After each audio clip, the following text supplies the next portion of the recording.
Hi ராகுலே, location change. ஹால்லேருந்து பெட்ரூம்க்கு வந்தாச்சு. யாரெல்லாம் எபிசோட்ஸ் பார்த்துட்ருக்கீங்களோ என்னோடய லைஃப் ஸ்டோரி, அவங்களுக்கெல்லாம் தேங்க்யூ. முடிஞ்சால் காமெண்ட் செக்ஷனில் வந்து இப்படி லெஃப்ட் சைடு நீங்கள் வந்து ரைட்லேருந்து லெஃப்ட்டுக்கு ஸ்வைப் பண்ணிங்கன்னா ஹைப்புன்னு வரும். அது வந்து பாயிண்ட்ஸ் கொடுக்குற மாதிரி ஒரு அப்டேட் வந்திருக்கு யூடியூப்பில். எனக்குமே இப்போ ஒரு 4-5 வீடியோஸ்லேருந்து தான் வந்துட்டுருக்கு. லென்த்தி வீடியோஸில் தான் நீங்கள் ஹைப் பண்ண முடியும். அந்த ஹைப் எதுக்குன்னா நிறையா பீப்புளுக்கு ரீச் ஆகிறதுக்கு வேண்டி வரவங்களே. அதனால் யாரெல்லாம் பார்க்குறீங்களோ முடிஞ்சால் ஹைப் கொடுத்துருங்க. எனக்கு தெரிஞ்சு ஒரு 3 or 4 டைம்ஸ் தான் வீக்லி கொடுக்க முடியும். நீங்கள் அது கொடுத்தீங்கன்னா எனக்கு யூஸ்ஃபுல்லாக இருக்கும். சரியா வரவங்களே? நம்ம வந்து எபிசோட் 6 பார்க்க போகிறோம். இது வந்து நாங்கள் போபால் வந்ததுக்கப்புறம் இருக்கிற ஸ்டோரி. போபால் தான் எங்கள் அப்பாவோட லாஸ்ட்டு போஸ்டிங். அவர் வந்து எக்ஸ் ஆர்மி, நான் வந்து ஆர்மி மேன்ஸ் டாட்டர். இந்த ஃபுல் எபிசோட்ஸ் வந்து அவரோட ஆர்மி லைஃபு, அப்புறம் அவங்க கூட ஃபேமிலியோட லைஃபு, அதுதான் மெயினாக போயிட்டுருக்கு. போபால் வந்து எங்களோட லாஸ்ட் போஸ்டிங். சரியா? சில இது வந்து அதில் விட்டு போச்சு ஸ்ரீநகரில். அதை மட்டும் உங்களுக்கு திருப்பி நான் ரீகால் பண்ணது நான் சொல்லிடுறேன், ஏன்னா அதுவும் இம்பார்ட்டண்ட் தான். சரியா வரவங்களே? ஃபஸ்ட்டு இது வந்து முடிக்கும்போது ஒரு க்ரஷ் பற்றி சொல்லியிருப்பேன்ல, உமாசங்கர், நித்யா சங்கீதான்னு சொன்னேன்ல. சூலூர்லேயே நாங்கள் வந்து லெட்ரு போட்டுட்டு இருந்தோம். உள்ளூர்லேயே இருந்துட்டு லெட்ரு போட்டு பேசிகிட்டு இருந்தோம். ரொம்ப நாள் கழித்து தான் அந்த பொண்ணுங்க வந்து சூலூரில் தான் இருக்காங்க சிஸ்டர்ஸு அப்படின்னு தெரிஞ்சு அவங்க என்னைய பார்க்க வந்தாங்களே. அதே மாதிரி நான் அவங்கள போய் பார்க்க போனேன். நம்ம பெருமாள் கோயில் பக்கத்தில் தான். அந்த மனோகர்னு ஒருத்தர் ஜோஷியம் பார்ப்பாங்க, சூலூர்காரங்களுக்கு தெரியும். அவங்களோட அண்ணன் பிள்ளைங்க தான். அவங்க வீட்டுக்கு நான் போயிருக்கும்போது உமாசங்கர் என்னாச்சு நான் வந்ததுக்கப்புறம் அப்படின்னு நான் கேட்டேன்னா அவங்களே சொன்னாங்களான்னு தெரியல. அவன் வேற ஒரு ஹிந்திக்கார பிள்ளைய கரெக்ட் பண்ணிவிட்டு அவங்களுக்கு அஃபேர் போயிட்டுருக்கு அப்படின்னு சொன்னான். அப்போந்தான் எந்த ஆம்பளை பயலையும் நம்பக்கூடாது, ஒன்று இல்லைன்னா இன்னொன்றுன்னு போயிட்டுருப்பாங்க அப்படின்னு புஷ்ஷுன்னு ஆகிப்போச்சு உறவுகளே அந்த க்ரஷ்ஷு. அது ஒரு பாயிண்ட்டு நான் வந்து சொல்கிறதுக்கு மறந்துட்டேன். அப்புறம் 8th 9th வந்து 6th 9th வரைக்கும் சான்ஸ்கிரிட் படித்தோன்னு சொன்னான்ல. அன்னைக்கு உணர்ச்சி வசப்பட்டு குக்குர்னா நாய், அது நான் மறந்துட்டு சொல்லிட்டேன் வரவங்களே. ஆனாலும் நம்ம வந்து மிஸ்டேக்ஸை திருத்திக்கணும்ல. குக்குர் அப்படின்னா நாய் சான்ஸ்கிரிட்டில். வானரக அப்படின்னு சொன்னாதான் வானர கூட்டம்னு சொல்லுவாங்களே. குரங்கு தானே வானரம்னு சொல்லுவோம் நம்ம தமிழில். அதே தான் சான்ஸ்கிரிட்டில் குரங்குக்கு தான் வானரம். குக்குர் அப்படின்னா நாய். அதை நான் மறந்துட்டேன், அதை சொல்கிறதுக்கு மறந்துட்டேன். மகாபாரதமும் ராமாயணமும் கம்பல்சரி. 8th 9th வந்து மகாபாரதம் கம்பல்சரி, ராமாயணம் கம்பல்சரி. இவ்வளோ குண்டாக இருக்கும் புக்கு, அதை படிக்கணும். அதிலிருந்து கொஷின்ஸும் கேட்பாங்க. ஒரு சின்ன எக்ஸாம் சும்மா ஃப்ரீ பீரியட் இருக்கும்ல, அதில் வந்து டெஸ்ட் மாதிரி வைப்பாங்க. அது ரிப்போர்ட் கார்டில் சேர்த்த மாட்டாங்க, ஆனால் அது ரீடிங்க்கு வேண்டி வச்சுக்குவாங்க. ராமாயணம் மகாபாரதம் வந்து ரீடிங்க்கு வேண்டி வச்சுட்டு அதுக்கு வந்து டெஸ்ட் மாதிரி வைப்பாங்க, கிளாஸ் டெஸ்ட் மாதிரி வைப்பாங்க. அது ஒன்று சொல்ல மறந்துட்டேன். அதனால மகாபாரதம் ராமாயணம்லாம் வந்து ஃபுல் ஸ்டோரி எனக்கு ஞாபகம் இல்லை. ஆனால் டிவிலையும் நம்ம ராமாயணம் மகாபாரதம்லாம் பார்த்துருக்கறனால கொஞ்சம் அந்த புக்லேயும் படித்தனால கொஞ்சம் ஜாஸ்தியாக ஞாபகம் இருக்கும். மகாபாரத்தில் என்ன நடந்துச்சு, ராமாயணத்தில் என்ன நடந்துச்சு அப்படின்னு ஃபுல்லாக ஞாபகம் இல்லை, ஆனால் கொஞ்சம் ஞாபகம் இருக்கும். அது ஒரு ப்ரௌடாக ஃபீல் ஆகுறவங்களே. கேவியில் கேந்திர வித்யாலயில் படித்தனால நம்ம மகாபாரதம் ராமாயணம்லாம் படிச்சிருக்கோம் அப்படின்னு ரொம்ப சந்தோஷமாக இருக்கும். அதுக்கப்புறம் எங்கள் அம்மா வந்து பியோர் வெஜிடேரியன். ஆனால் அவங்க பக்கத்து வீட்டு ஆண்டியெல்லாம் கூப்பிட்டு, நார்த் இந்தியன்ஸ் எல்லாம் கூப்பிட்டு முட்டையை உடச்சி, அந்த பியூபர்ட்டி அட்டன் பண்ண ஸ்டேஜில் முட்டையை உடச்சி அந்த பச்சை முட்டையை என் வாயில் ஊற்ற சொல்லுவாங்க டெய்லி காலையில். அப்புறம் நல்லெண்ணெய், அந்த முட்டைக்கு அளவாக நல்லெண்ணெயை அதுக்குள்ளே ஊற்றி அந்த ஷெல்குள்ளே அதை வாயில் ஊற்றி விட சொல்லுவாங்க. எங்கள் அம்மா கொடுத்தா நான் குடிக்க மாட்டேன்ல. அப்புறம் அடிக்கிறதெல்லாம் அதோட ஸ்டாப் பண்ணிட்டாங்க எங்கள் அம்மா, பியூபர்ட்டி அட்டன் பண்ண வரைக்கும் தான். அதுக்கப்புறம் வந்துச்சு அடி, எப்போன்னு சொல்கிறேன். அப்புறம் கொடுக்க சொல்லுவாங்க. அது ஒரு ஸ்வீட்டான மெமரி. எங்கள் அம்மா வெஜிடேரியனாக இருந்தால் கூட புள்ள நல்லா ஹெல்த்தியாக இருக்கணும் அப்படின்னு சொல்லி இது பண்ணுவாங்க. அப்புறம் உளுந்து களி கொடுக்க முடியாதுன்ட்டு உளுந்து வந்து பவுடர் பண்ணி அதில் வெல்லம் போட்டு எண்ணெய் ஊற்றி நல்லெண்ணெய் ஊற்றி எனக்கு ஸ்கூலுக்கு கொடுத்து விடுவாங்க. வரவங்களே நான் போய் லஞ்சோ இல்லைனா நார்மலாக பிரேக் ஏதாச்சும் இருக்கும்ல அதை சாப்பிட்டுட்ருப்பேன். எல்லோரும் கேட்பாங்க, ஒரு ஸ்பூன் போட்டு கொடுத்துருவாங்களா, எல்லோரும் கேட்பாங்க இது என்ன சாப்பிட்டுட்ருக்க, களி மாதிரி இருக்கும், அந்த எண்ணெயெல்லாம் போட்டு பொடி மிக்ஸ் பண்ணால் எப்படி இருக்கும், அதை சாப்பிட்டுட்டு உட்காண்ட்ருப்பேன். அது க்யூட்டாக இருக்கும். எங்கள் அம்மா எனக்கு அது பண்ணது ரொம்ப ஞாபகம் இருக்குது. அப்புறம் அந்த புகாரி இது ஸ்டோரி சொன்னேன்ல, ரொம்ப ஸ்னோஃபால் ஆகும்போது 5 மாதம் பக்கம் அந்த பாய்லர் மாதிரி இருக்கும் புகாரின்னு சொன்னேன்ல, அதில் வந்து ரெக்டாங்குலராக ஒரு கொக்கி மாதிரி வச்சு அதில் வந்து ஒரு டேங்க் மாதிரி இருக்கும்னு வைங்களேன், ரெக்டாங்குலராக இருக்கும். அதில் வந்து தண்ணி ஒரு 5 லிட்டர் அந்த மாதிரி தண்ணி வந்து அந்த புகாரியோட ஹீட்லேயே அது கொதிச்சுட்டே இருக்கும். டாய்லெட் போனால் கூட ஸ்னோஃபால் ஆகும்போது ரொம்ப சில்லாக இருக்குமா, டேப்பில் இருக்க தண்ணி நீங்கள் யூஸ் பண்ண முடியாது, வெளாவி தான் டாய்லெட்டே கழுவுற மாதிரி இருக்கும். அதனால அதை வந்து மக்குலேயோ ஒரு சின்ன பாத்திரத்துலேயோ பாத்ரூமில் எடுத்துகிட்டு போகிறதுக்குள்ளேயே ஆறிடும், வெளாவே தேவையில்லை, அந்த மாதிரி இருக்கும். அப்புறம் ஸ்ரீநகரில் வந்து ஸ்னோஃபால் டைமில் நவம்பர் டிசம்பர்லலாம் நீங்கள் வாரத்தில் ஒரு நாள் தான் குளிக்க முடியும். அது எவ்வளோ பெரிய அப்பாட்டக்கராக இருந்தாலும் நீங்கள் ட்ரெஸ்ஸை கழட்டினீங்கனாலே அப்படியே விரைச்சி போயிடுற மாதிரி ஆயிரும். ஏன்னா அவ்வளோ ஸ்னோஃபால் இருக்கும்ல, செம்ம குளிராக இருக்கும். இங்கே வந்து வெறும் க்ளவுடியாக இருந்தாலே குளிருது சூலூரில். அங்கே எப்படி இருக்கும், அங்கெல்லாம் ரசாய் குண்டாக இருக்கும், பிளாங்கெட்டோட ரசாயின்னு சொல்லுவாங்க, அதை தான் போத்திட்டு படுப்போம். ஒரு சின்ன பெட்டு மாதிரியே இருக்கும்னு வைங்களேன். ரசாயினா ஒரு 3 கம்பளி 3-4 கம்பளியோட திக்னஸில் இருக்கும் ரசாய், அதை போத்திட்டு தான் தூங்கவே முடியும். அப்போ வாரத்தில் ஒரு தடவை தான் குளியல். இப்போ நினச்சி பார்த்தாலும் வாரத்தில் ஒரு நாள் தான் குளிச்சுட்டு இருந்தோம், யாருனாலையும் குளிக்க முடியாது, மூஞ்சி மட்டும் தான் கழுவிட்டு ஸ்கூலுக்கு போகிற மாதிரி இருக்கும். உங்களுக்கெல்லாம் அது ஃபன்னியாக தெரியும், சீ அப்படின்ட்டு. ஆனால் எங்களுக்கு அங்கே இருந்து முட்டி அளவுக்கு ஸ்னோவில் நடந்து தான் நம்ம பஸ்ஸுக்கே போகிற மாதிரி இருக்கும். அப்போ எவ்வளோ குளிர், காலே கட் பண்ணி வீசிடலாம். அந்த மாதிரி பஸ்ஸில் போய் ஏறினோன்னே கால் கட் பண்ணி வீசிடலாம், அப்படி ஒரு மாதிரி வலிக்கும். அது அந்த ஸ்னோவில் நடந்துட்டு போனால் அந்த சில்னஸே அவ்வளோ வலிக்கும் வரவங்களே. அப்புறம் டிரான்சிட் கேம்ப் சொன்னேன்ல, ஸ்ரீநகர்லேருந்து ஜம்முக்கு 8 மணி நேரமோ 10 மணி நேரமோ ஆர்மி பஸ்ஸில் தான் வரணும். நடுவில் ஒரு இடத்துலையோ 2 இடத்துலையோ டிரான்சிட் கேம்ப் இருக்கும். நீங்கள் வந்து ஹோட்டலில் தங்குற மாதிரி நீங்கள் ஒரு நாள் ரெஸ்ட் எடுத்துகிட்டு கூட 4 மணி நேரம் ட்ராவல் பண்ணிவிட்டு ரெஸ்ட் எடுத்துகிட்டு திருப்பி போகலாம். அந்த டிரான்சிட் கேம்பில் வந்து ஒரு தடவை போய் ஸ்டே பண்ணுறதுக்கு இல்லை, சும்மா லஞ்சோ ஏதோ சாப்பிட்றதுக்கு வேண்டி பஸ்ஸு நின்றுச்சு.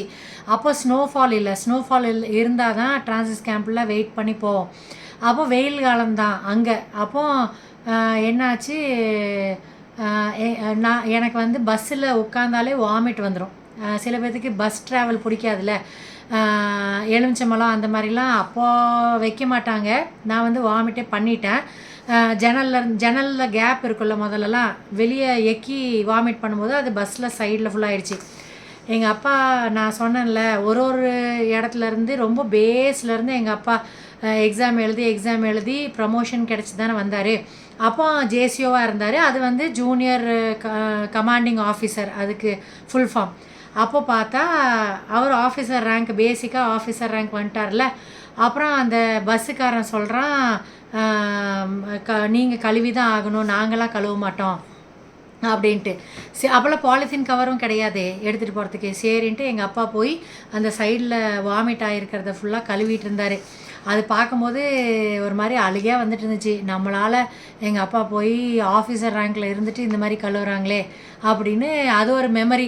பியூபர்ட்டி அட்டன் பண்ணதுக்கப்புறம் எங்கள் அம்மாவும் அப்பாவும் தம்பிக்கு ரொம்ப எனக்கும் அவனுக்கும் பார்ஷாலிட்டி பார்க்குறாங்க, அவனுக்கு தான் நிறையா பாசம் வச்சுருக்காங்க. அந்த மாதிரி இருக்கிறதெல்லாம் கொஞ்சம் மாற ஆரம்பிச்சிருச்சு, கொஞ்சம் மெச்சூரிட்டி வர ஆரம்பிச்சிச்சு. ஒரு வேளை அவன் பையனாக இருக்கிறது மட்டும் காரணம் கிடையாது, அவன் என்னோட சின்னதாக இருக்கிறதுனால இவங்க இந்த மாதிரி அவனுக்கு ஜாஸ்தி ப்ரையாரிட்டி கொடுக்குறாங்க அப்படிங்கிற மாதிரி கொஞ்சம் புரிய ஆரம்பிச்சிச்சு அவர்களே. ஆனால் பார்ஷாலிட்டி இருந்துச்சு, இன்றைக்கும் இருக்க தான் செய்யுது. அது பையங்கிறனால கிடையாது, மேபி அவன் என்னோட சின்னதாக இருக்கான், அவன் எதையுமே ஹேண்டில் பண்ண மாட்டான், நான் வந்து ஸ்ட்ராங்கு அப்படின்னு எங்கள் அம்மா அப்பா என்னை நினச்சிட்டாங்க போல் இருக்கு. அதுக்கப்புறம் எங்கள் சொக்கம்பட்டியில் வச்சு தான் என்னோடய பியூபர்ட்டி ஃபங்க்ஷன் வந்து எல்லோரும் வீடியோவாக பார்த்துருப்பீங்களே, எவ்வளோ ஒல்லியாக இருக்கேன்ல ஸ்ரீ அக்கா, செம்ம கிராண்டாக எங்கள் அப்பா வந்து பியூபர்ட்டி ஃபங்க்ஷன் பண்ணார். ஆனால் பியூபர்ட்டி ஃபங்க்ஷன் பண்ணுறதுக்கு முன்னாடி பியூபர்ட்டி அட்டன் பண்ணல அந்த ஹிந்திக்காரங்க பஞ்சாபிஸ் எல்லோரும் வந்து தானே எனக்கு தண்ணி ஊற்றுனாங்க, அத்தை மாமான்ட்டு ஒரு 2 தமிழ் ஃபேமிலி தான் அங்கே இருந்தாங்க. அப்போ பியூபர்ட்டி அட்டன் பண்ணோன்னே என்ன நடந்துச்சுன்னா, பியூபர்ட்டி அட்டன் பண்ணி ஒரு 1 வீக் ஆர் 10 டேஸ் தான் ஆயிருக்கும். ஆனால் ஒரு சின்ன ஃபங்க்ஷன் மாதிரியும் வச்சுட்டாங்க. ஒரு கெட் டுகெதர் மாதிரி வச்சு, அந்த பீஹாரி அந்த அங்கிளு, டாக்ஸிக் அங்கிளு எல்லாரும் வந்தாங்க. ஒரு 10 ஃபேமிலி வந்து சாப்பாடெல்லாம் செஞ்சு சாப்பிட்டு, திருப்பி அந்த பொட்டு, சந்தனம் அதெல்லாம் வச்சு பண்ணாங்க. அப்புறம் எங்கள் ஆயாட்டிருந்து லெட்டர் தானே வரும். அப்போல்லாம் ஃபோன் இருந்துச்சா, டிஓடி இருந்துச்சான்னு ஞாபகம் இல்லை. ஆனால் எங்கள் ஆயா, எங்கள் அம்மாவை பெற்ற அம்மா, அவங்க வந்து எங்கள் 4வது மாமாவோட வீட்டில் இருந்தாங்க. 4வது மாமாவுக்கு அப்போது குழந்தை இல்லை. அவங்க வீட்டில் ஹஸ்பண்ட் ஒய்ஃப் மட்டும்தான். எங்கள் அக்காவை தான் அவர் கல்யாணம் பண்ணியிருந்தார், எங்கள் பெரியம்மா பொண்ணை. அப்போ இவங்க 3 பேர் தான் இருந்தாங்க. தாத்தா இருந்தார். அப்போ இவங்க வந்து பால் வாங்கிறதுக்கு வேண்டி எங்கள் ஆயா என்ன பண்ணியிருக்காங்க, பெஞ்சில் தான் படுத்துட்டு இருப்பாங்க எப்போவுமே. அந்த காலத்தில் பெஞ்ச் வைப்பாங்கள்ல, அங்கே வெளியே பெஞ்ச் போட்டு வச்சுருப்பாங்க. இல்லைன்னா அந்த என்னது ஒரு இது இருக்கும்ல உட்கார்றதுக்கு, இவங்க பெஞ்சில் தூங்கிட்டு இருந்திருப்பாங்க போல் இருக்குது. பால்கார் வந்தோன்னா அவசரத்தில் ஏஞ்சிருக்காங்க. சாரி வந்து காலில் பெருவரலில் மாட்டி அவங்க விழுந்து, அவங்க வந்து ரொம்ப ஒல்லியாக ஜெய்ஜாண்டிக்காக, பிருத்திவி இருக்கான்ல இப்போ, பிருத்திவி வந்து ஜாடை, என்னோடய ஜாடை, எங்கள் அப்பாவோட ஜாடை, தம்பி ஜாடையில் இருக்கான். ஆனால் ஹைட்டு வந்து எங்கள் ஆயாவை வச்சு தான் ஹைட். எங்கள் தாத்தா எல்லாருமே நார்மல் தான். ஒரு 5.5 5.7 அந்த மாதிரி தான். எங்கள் அப்பாலாம் 5.5 இல்லைன்னா 7 அப்படி தான் வருவார். ஆனால் இவன் வந்து 6 ஃபீட் இருக்கான்ல. இவன் ஏன் இவ்வளோ ஹைட்டாக இருக்கான்னா, எங்கள் ஆயா ரொம்ப ஹைட்டு, ஒல்லியாக ஹைட்டாக இருப்பாங்க. அப்போ அவங்க கீழே விழுந்து அவங்களுக்கு வந்து காலில் ஹிப்பில் ஏதோ போன் வந்து ஃப்ராக்சர் ஆகிடுச்சு. அப்புறம் அவங்க எந்திரிக்கவே இல்லை. அவங்க பெட் ரிடனாக தான் இருந்தாங்க. அவங்க போஸ்டல் காலனியில் இருந்தாங்கன்னு நினைக்கிறேன், எனக்கு ஞாபகம் இருக்கிற வரைக்கும். எங்கள் மாமா 4வது மாமா, அப்போ 6 மாமா எனக்கு. அதில் 4வது மாமா வீட்டில் அவங்க இருந்தாங்க. எல்லார் வீட்டுக்கும் கால் உடஞ்சி இப்படி பெட் ரிடனாக இருந்தாங்கன்னா எல்லா மாமா வீட்டுக்கும் கொஞ்சம் நாள் போய் இருந்துட்டு வந்துட்டு இருந்தாங்க போல இருக்கு. அப்புறம் லீவில் நான் போகும்போது எங்கள் ஆயாவை முன்னாடியே நான் குளிப்பாட்டியிருக்கேன். எங்கள் ஆயா நல்லபடியாக இருக்கும்போதே கொஞ்சம் வயசாகிடுச்சில்ல, அப்போ எனக்கு சோப்பு தேய்ச்சி விடு முதுகில், அழுக்கு போக மாட்டேங்குது அப்படின்னு சொல்லுவாங்க. சரின்ட்டு போய் தேய்ச்சி விட்ருக்கேன், அவங்கள குளிப்பாட்டி விட்ருக்கேன், மஞ்சள்லாம் தேய்ச்சி விட்ருக்கேன். அப்போ என்ன ஒரு 4th 5th இல்லைன்னா 6th அந்த மாதிரி படிச்சுட்டு இருந்திருப்பேன்னு நினைக்கிறேன். அப்புறம் இவங்க இப்படி விழுந்துட்டாங்களா, விழுந்து பெட் ரிடனாக இருந்தாங்களா. அப்போ நாங்கள் ஊருக்கு வரும்போதும் இவங்க ஹாஸ்பிட்டலில் இருந்தாங்கன்னா நான் போய் களி கொடுப்பேன். அவங்களுக்கு பெட்டில் வந்து பேன் ஊறிட்டுருக்கும். அந்த காலுக்கு ட்ரீட்மெண்ட்டு போயிட்டு இருந்துச்சு, பேன் ஊறிட்டுருக்கும், அதை குத்திட்டு உட்காண்ட்ருப்பேன். அப்புறம் களி வந்து வாயில் மிக்ஸ் பண்ணி விடுவேன், மோர் கூட மிக்ஸ் பண்ணி விடுவேன். எங்கள் அக்கா சமைச்சு கொடுப்பாங்க, அதை எடுத்துகிட்டு போய் இது பண்ணுவேன். அந்த மெமரிஸ் இருக்குது. அப்புறம் மெயினாக என்ன நடந்துச்சுன்னா, ஒரு பியூபர்ட்டி அட்டன் பண்ணி ஒரு 15 டேஸ்க்குள்ளேயே இந்த மாதிரி ஆகிடுச்சா. அப்போ லெட்டர் வந்திருக்கும்னு நினைக்கிறேன். அப்போ எங்கள் அம்மா வந்து, அவங்க அம்மா தானே இப்படி விழுந்துட்டாங்க, அப்போ போயே ஆகணும் அப்படின்னு சொல்லிட்டு எங்கள் அப்பா அம்மாவும் டிசைட் பண்ணிவிட்டு போய் பார்த்தாகணும். ஒரு மாதிரி ஆயிடுச்சு, ஏன்னா இவங்க படுத்த படுக்கை ஆகிட்டாங்களே அப்படின்ட்டு. சரின்ட்டு கிளம்புனாங்க. அப்போ என்ன 15 டேஸ் தானே ஆயிருக்கு. அப்போ பக்கத்து வீட்டில் வந்து 2 பொம்பளை பிள்ளைங்க, 2 ஆம்பளை பசங்க, எல்லாருமே என்னோட பெரியவங்க, என் தம்பியோடையும் பெரியவங்க, என்னோட பெரியவங்க. அவங்கள்ட்ட விட்டுட்டு போனாங்க அவங்களே. அங்கே தான் வந்து நெய்பர்ஸ்னால் யார், அந்த ஒரு பீஹாரி அங்கிள் இருக்கார்ல, அவர் வந்து படியில் உட்காந்து வயிற்று அமுக்கவும் நெஞ்சு அமுக்கவும் பண்ணிட்டு உட்காந்துருந்தார்ல பிள்ளைங்கள, அந்த மாதிரி ஒரு அங்கிளையும் பார்த்தேன். ரொம்ப டிக்னிட்டியோடு இருக்கிற ஒரு ஃபேமிலியும் பார்த்தேன். அவங்க வீட்டில் 2 பசங்க, அந்த அங்கிள். அப்போ அவங்க வீட்டில் நாங்கள் ஒரு வாரமோ 10 நாளோ இருந்திருப்போம்னு நினைக்கிறேன். ஏன்னா இவங்க ஸ்ரீநகர்லேருந்து 1 வாரம் ஆயிரும் ட்ரெயினில் வந்து சென்னை வந்து சேர்றதுக்கு கரெக்டாக 6 நாள். அப்போ 6 6 12, எனக்கு தெரிஞ்சு ஒரு 2 நாள் அங்கே இருந்திருப்பாங்கன்னு நினைக்கிறேன், ஆயாவை பார்த்துட்டு வரத்துக்கு வேண்டி. அப்போ ஒரு 14 நாளோ 20 நாளோ நாங்கள் அவங்க வீட்டில் இருந்தோம். அவங்க நல்லா பார்த்துக்கிட்டாங்க. நல்லா சாப்பாடு, டேஸ்ட்டாக சாப்பாடு செஞ்சு டிஃபன் பேக் பண்ணுவாங்க. அழுதா கன்சோல் சூதிங் வேர்ட்ஸ் சொல்லிகிட்டு இருப்பாங்க அந்த ஆண்டி அங்கிள். அப்புறம் எனக்கு கொஞ்சம் பயமாக இருக்கும் நைட் தூங்கும்போது, அந்த அண்ணா ஏதாச்சும் பண்ணிடுவாங்க நம்மளை. அது என்னமோ என்ன எக்ஸாக்ட் அப்படின்லாம் தெரியல, ஆனால் ஏதோ பண்ணிடுவாங்க அப்படிங்கிற மாதிரி ஒரு பயம் வந்துருச்சு அந்த பீஹாரி அங்கிள் மற்ற பிள்ளைங்களை பண்ணுறதை பார்த்து. ஆனால் ஒரு 20 டேஸ் கழித்து வரும்போது அம்மா அப்பாவோட பாசம் என்னன்னு டீப்பாக தெரிஞ்சு. எங்கள் அப்பா வந்தோடனே அப்படியே, அப்போல்லாம் ஃபோன் கிடையாதுல்ல, திடீர்னு வந்து நின்னோடனே எனக்கு, நான் போய் கட்டி பிடிச்சி அழுதுட்டு இருந்தேன், நானும் என் தம்பியை நான் நல்லா பார்த்துக்கிட்டேன். அவங்க வீட்டில் இருந்தாலும் ரொம்ப கேர் பண்ணி பார்த்துக்கிட்டேன். அப்பா அம்மா வர்றதுக்குள்ளே அப்படின்ட்டு. அது வந்து 9th நடந்த இன்சிடெண்ட். அப்போ என் தம்பி 7th படிச்சுட்டு இருந்திருப்பான். அது ஒரு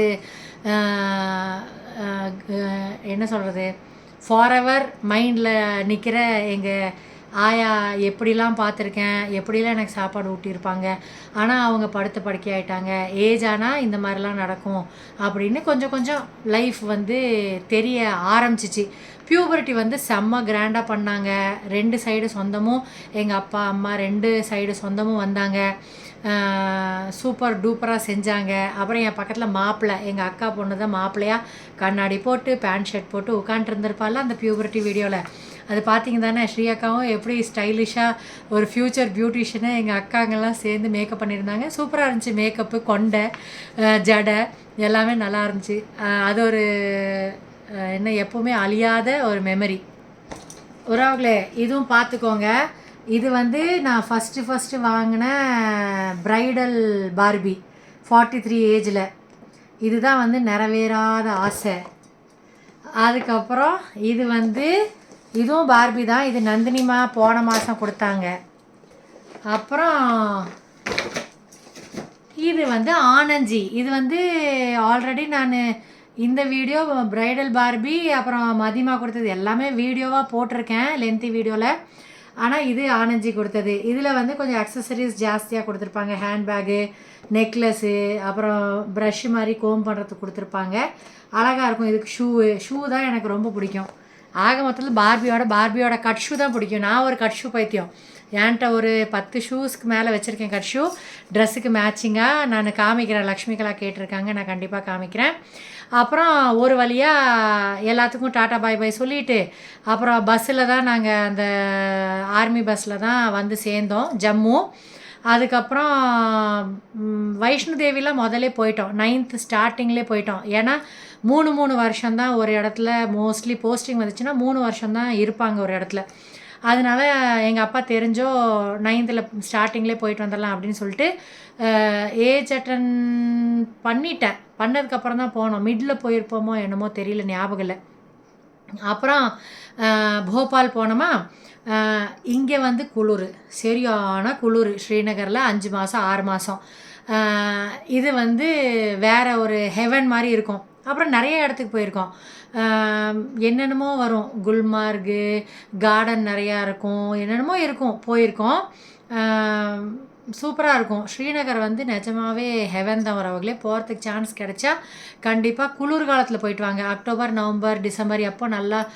அப்புறம் இது இருக்கும், லேக்கில் வந்து ஹவுஸ் போட் மாதிரி இருக்கும்.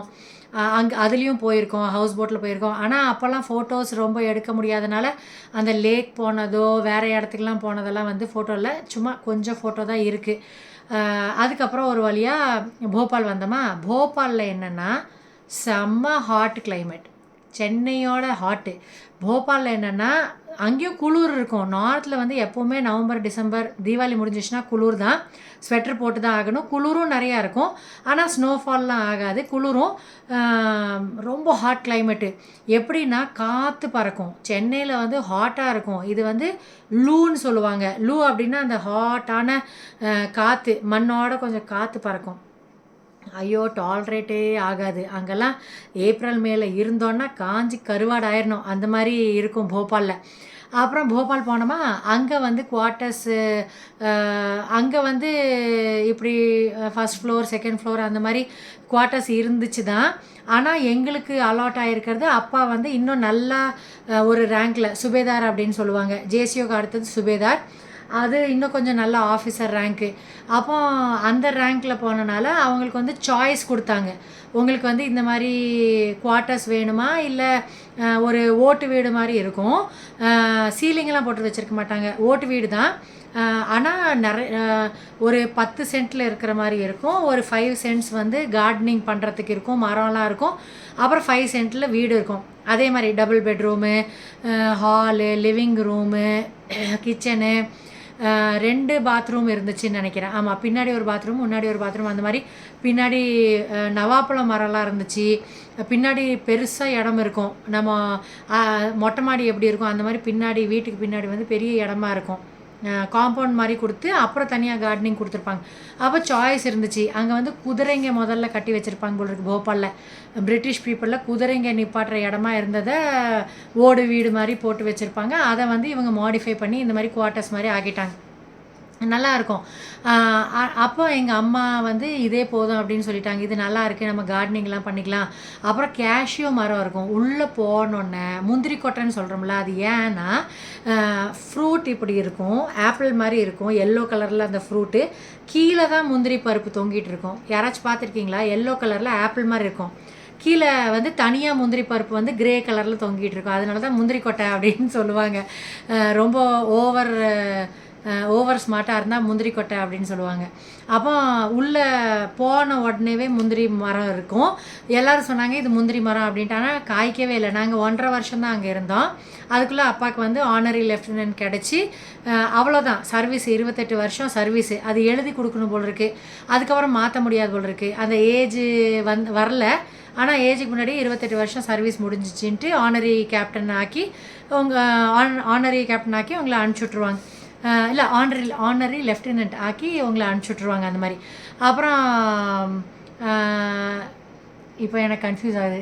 ஆனரி கேப்டனா ஆனரி லெஃப்டினண்ட்டா அப்படின்னு நிறைய மெமரி லாஸ் ஆகுது அவங்களே இந்த 47ல் மெனபாஸ் நியர்பையாக இருக்கிறனால. அது அப்புறம் நான் கன்ஃபார்ம் பண்ணிட்டு சொல்கிறேன் எங்கள் அப்பாட்ட என்ன சொல்லுவாங்க, ஆனரி லெஃப்டினண்ட்டா ஆனரி கேப்டனா அப்படின்ட்டு. ஐயோ, யோசனை பண்ணேன். ஆனரி லெஃப்டினன்ட்டுன்னு தான் நினைக்கிறேன். LEUT அப்படி தான் போட்டு வச்சுருப்பாங்கன்னு நினைக்கிறேன். சரி, அதை விடுங்க, எங்கள் அப்பாவுக்கு கிடைச்சது தானே அது, அதனால அது கேட்டு வேணால் சொல்கிறேன். அப்புறம் குவார்ட்டர்ஸ் வந்து இதை சூஸ் பண்ணிட்டாங்க. இந்த ஓட்டு வீடு மாதிரி இருக்கிறது. ஆனால் லீக்லாம் ஆகாது, நல்லாயிருக்கும். அது டிஃப்ரெண்ட்டாக அப்போவே பிரிட்டிஷ்காரங்க நல்லா பிரெயின் யூஸ் பண்ணி கட்டியிருப்பாங்க. நல்லா ஸ்ட்ராங்காக இருக்கும். ஒரு நாள் கூட எங்கேயுமே லீக்கெல்லாம் ஆனது கிடையாது. அப்புறம் எங்கள் அப்பா ஆஃபீஸர் ரேங்க்கு ஒரு மிடில் ஆஃபீஸர் ரேங்க் மாதிரி, ரொம்ப ஹைஃபை இல்லை, ஒரு மீடியமாக இருக்கிற ஆஃபீஸர் ரேங்க் மாதிரி அது. அப்போ அவங்களுக்கு என்னெல்லாம் ஃபெசிலிட்டிஸ் அப்படின்னா, வாரம் வெஜிடபிள்ஸ் வரும், 1 லிட்டர் பால் வரும், பட்டர் வரும், பால் பவுடர் வரும். இந்த மாதிரிலாம் வாரம் வந்துட்டுருக்கோம். அப்போ நல்லா பால் பவுடர் சாப்பிட்டு கொஞ்சம் வெயிட் போட்டேன். நிறையா வரனால எங்கள் அம்மாவும் சாப்பிட விட்டுருவாங்க. அப்புறம் எங்கள் அப்பாவுக்கு வந்து இவங்க கொடுத்துருவாங்க, ஒரு ஜவான். ஒரு சுபேதாருக்கு ஒரு ஜவான். அவங்க வந்து புதுசாக வந்திருப்பாங்கள்ல, ஏதாச்சும் 10th 12th ஏதாச்சும் டிகிரி முடிச்சுட்டு கூட ஜவானாக சேர்ந்துருப்பாங்க ஆர்மியில் பேசிக்காக. அந்த ஜவான்ஸுக்கு வந்து ஒரு கிண்ணம் மாதிரி வச்சு கட்டிங் பண்ணியிருப்பாங்க தெரியுமா? இங்கே மட்டும்தான் முடி இருக்கும், சைட்லலாம் முடியே இருக்காது. அந்த மாதிரி ஒரு ஜவானை கொடுத்துருவாங்க. அப்பாவுக்கு வந்து ஷூ பாலிஷ் பண்ணி கொடுக்கணும், ட்ரெஸ்ஸும் கூட அயன் பண்ணி கொடுக்கணும். நம்ம என்ன சொல்கிறோமோ அது வந்து பண்ணி கொடுப்பாங்க, ஃபேமிலிக்கே பண்ணுவாங்க. அப்புறம் கார்டனிங் பண்ணி கொடுப்பாங்க. மருதாணி செடி நிறையா இருக்கும் போபாலில். அதை தான் வந்து வீடுக்கு காம்பவுண்ட் வால் கட்டாமல் மோஸ்ட்லி ஃபென்சிங் மாதிரி மருதாணி செடி தான் நல்லா அகலமாக இருக்கும். நல்லா கலரும் வரும் அந்த மருதாணி செடி. பாம்பும் நல்லா வரும். மருதாணி செடி இருந்துச்சுனாலே பாம்பு நிறையா வரும். மாமரமே 3 4 இருந்துச்சு அவங்களே. நவாப்பழ மரம் இருந்துச்சு, நல்லா காய்க்கும் நவாப்பழ மரம். முன்னாடி முந்திரி கொட்டை இருந்துச்சு. அப்புறம் எங்கள் அம்மா பூண்டு, வெங்காயம், பச்சை மிளகாய் அதெல்லாம் நாங்கள் ரொம்ப வாங்கவே மாட்டோம். ஏன்னா எங்கள் அம்மாவே கார்டனில் போட்டே உட்காண்ட்ருப்பாங்க. அப்புறம் இது போட்டாங்க, கடுகு போட்டு அந்த கீரையை வந்து சாப்பிடுவாங்க ஹிந்திக்காரங்க, கடுகு கீரை. அதை சாப்பிட்டோம். அது சப்ஜி சூப்பராக இருக்கும் சப்பாத்திக்கு. கடுகு வந்து நாங்களே உரிச்சு தட்டில் போடுவோம். காஞ்சிருச்சுன்னா இப்படி நீளமாக ஒரு இது மாதிரி இருக்கும், அதுக்குள்ளே அந்த கடுகு குட்டி குட்டியாக இருக்கும். அது வந்து ஒரு தட்டில் போட்டு அதை க்ளீன் பண்ணுவோம் நானும் என் தம்பியும். அது சூப்பராக இருந்துச்சு. நேச்சர் கூட இப்படி தான் நம்மளுக்கு ஃபுட்டெல்லாம் வருதா, கடுகு இப்படி வருது அப்படின்னு நம்மளுக்கு தெரியும்.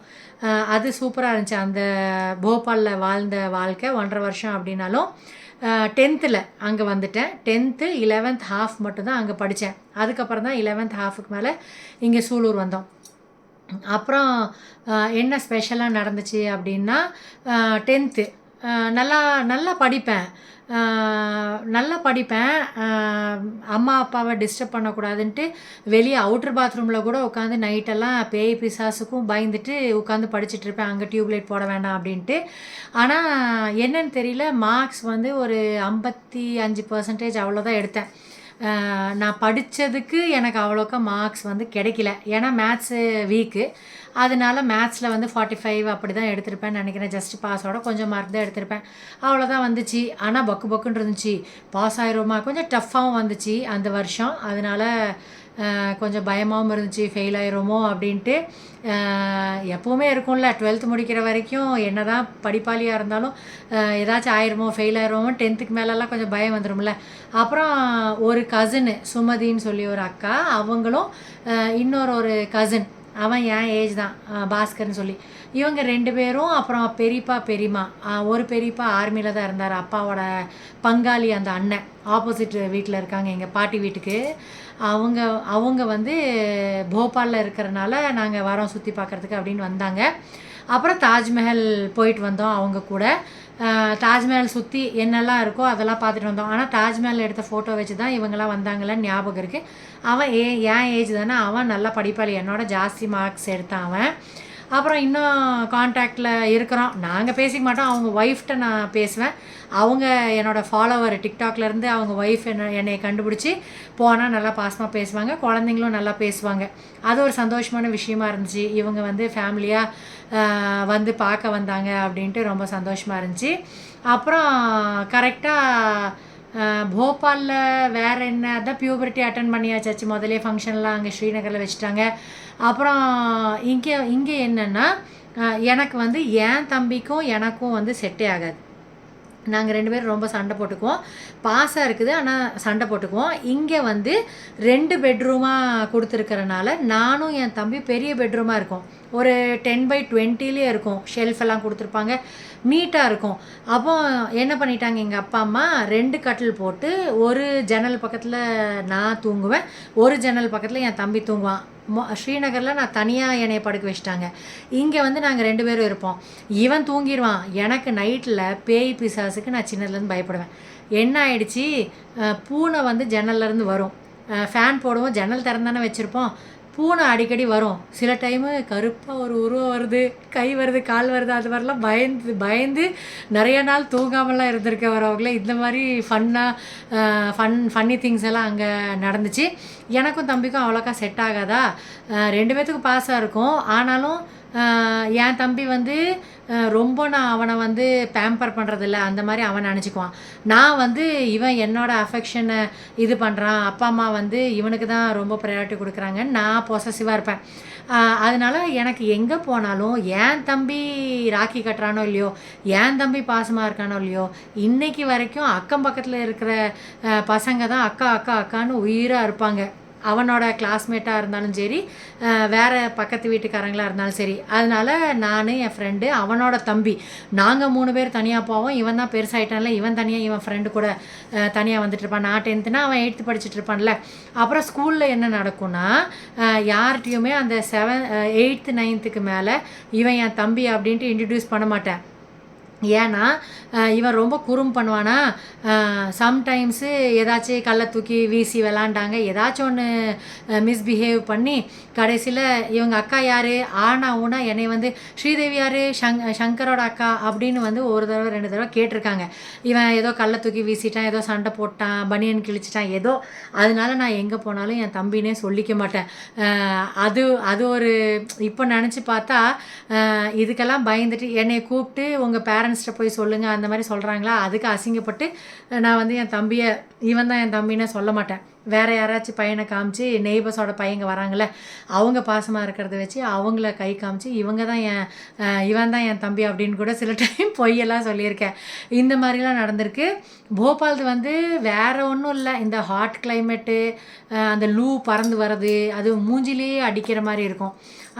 அங்கே வந்து சுடிதார், அப்போ யூனிஃபார்ம் வந்து 10th 11th 12th blue colour, navy blue colour kurti, dupatta வந்து வி ஷேப்பில் போடணும், white colour, black colour shoe, white colour pyjama. White and white வந்து வாரத்தில் ஒரு தடவை வரும். அது வந்து ஒயிட்டு மட்டும்தான், அந்த குர்த்தி மட்டும்தான் மாறும். அது எங்கள் அம்மாவே தைச்சிருவாங்க. எங்கள் அம்மா டெய்லர் தானே. எங்கள் அம்மா அக்கம் பக்கத்துலேயும் தைப்பாங்க, கம்மியாக காசு வாங்குவாங்க. அப்புறம் ரொம்ப வந்து டெய்லரிங்கை அவங்க வந்து ரொம்ப இம்பார்ட்டன்ஸ் கொடுக்கல, நிறையா சம்பாதிக்கலாம், நல்லா டேலண்டடாக இருக்கும் அப்படின்னு சொல்லி அவங்க ப்ரொஃபஷன் அவங்க எக்ஸ்ப்ளோரே பண்ணல, கடைசி வரைக்கும் எக்ஸ்ப்ளோரே பண்ணல. அதனாலேயே நான் வந்து ஃபேமிலியும் முக்கியம், என்னோடய கரியரும் முக்கியம் அப்படின்ட்டு எங்கள் அம்மாட்டேருந்து தான் நான் கற்றுக்கிட்டேன். அப்புறம் எங்கள் அம்மா ஒரு பெரிய அறிவாளித்தனமான ஒரு வேலை என்ன பண்ணாங்கன்னா, எங்கள் அப்பா எப்போ கல்யாணம் பண்ணாங்களோ அதுலேருந்து எங்கள் அப்பா கொடுக்குற சேலரியில் வந்து கொஞ்சம் கொஞ்சம் அமௌண்ட்டு சேர்த்து வச்சு ஒரு குறிப்பிட்ட ஏஜ் வரும்போது, நான் செகண்ட் தேர்ட் படிக்கும்போதே எனக்கு ஞாபகம் இருக்கிற வரைக்கும் ஒரு 10,000க்கு திருப்பூரில் ஒரு இடம் வாங்கியிருக்காங்க. அந்த இடம் வந்து ஒரு 10, 15, 20 வருஷத்துக்கு மேலேன்னு வைங்களேன், அந்த 10,000 வாங்கினது 4,50,000 லட்சத்துக்கு போச்சு.